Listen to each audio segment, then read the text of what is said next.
একটি অবাধ নিরপেক্ষ নির্বাচনের মধ্য দিয়ে এদেশে একটি গণতান্ত্রিক সরকার প্রতিষ্ঠা হয়েছে।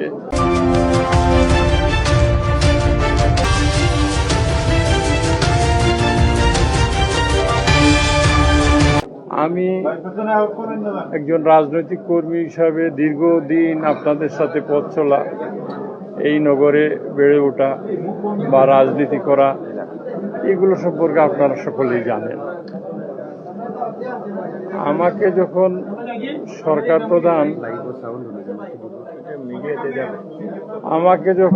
প্রধান এই ধরনের দায়িত্বে নিয়োজিত করেছেন, অবশ্যই আমার কাছ থেকে সরকার প্রধান বা সিলেটবাসী ভালো কিছু আশা করে। আমার দীর্ঘদিনের কাজের অভিজ্ঞতা, রাজনীতি বা রাষ্ট্রীয় কাজ করারও আমার সুযোগ হয়েছে। আপনারা জানেন আমি অর্থ পরিকল্পনা মন্ত্রীর সাথে 5 বছর কাজ করেছি।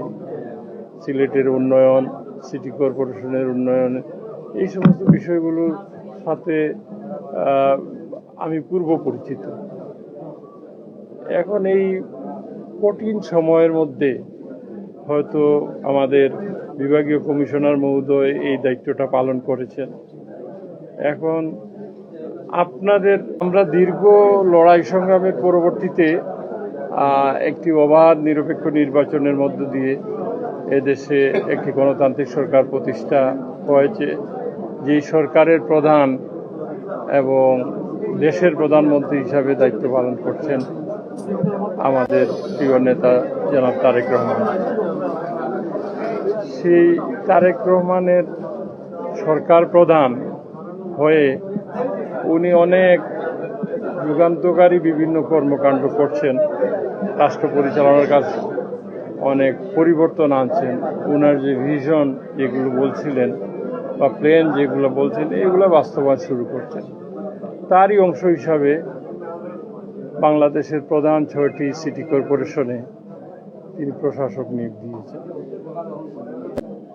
মানুষ হিসাবে আমাকে এই দায়িত্ব সরকার প্রধান দিয়েছেন হয়তো আস্থা বিশ্বাস রেখে, যাতে এই নগরের মানুষের কল্যাণে কাজ করতে পারি, এই নগরকে একটি আধুনিক নগর হিসাবে প্রতিষ্ঠা করতে পারি, এই জন্য তিনি এই দায়িত্বটুকু দিয়েছেন।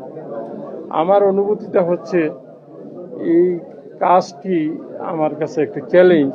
যেমনিভাবে রাজনীতিতে অনেক চ্যালেঞ্জ নিয়েছি, ঠিক অনুরূপভাবে এই সিটি কর্পোরেশনের কাজটি একটি চ্যালেঞ্জ হিসাবে আমি নিব।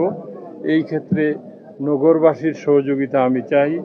পাশাপাশি গণমাধ্যম সহ শুরু করে আমার সুহৃদ এবং আমার রাজনৈতিক সহকর্মী সকলের আমার সহযোগিতা চাই।